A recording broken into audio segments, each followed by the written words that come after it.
അക്കുചേട്ടാ, ശരിക്കും എന്നായിരുന്നു എന്താ അസുഖം?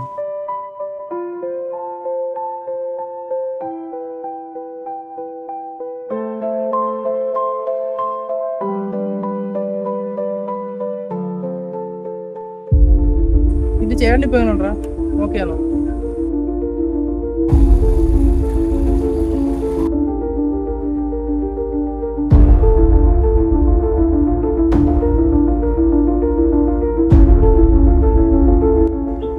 ചേട്ടനൊരു കാര്യം അറിയൂ, ഈ ലോകത്ത് ഞാൻ ഏറ്റവും കൂടുതൽ വെറുക്കപ്പെടുന്ന ഒരാളുണ്ട്, അതവന്. ആ നാശം പിടിച്ചാൻ കാരണമാണ് ഞാനിങ്ങനെ ആയത് തന്നെ. സത്യം പറയാമല്ലോ, ആ പൊട്ടനെ നോക്കി എനിക്ക് മടുത്ത്.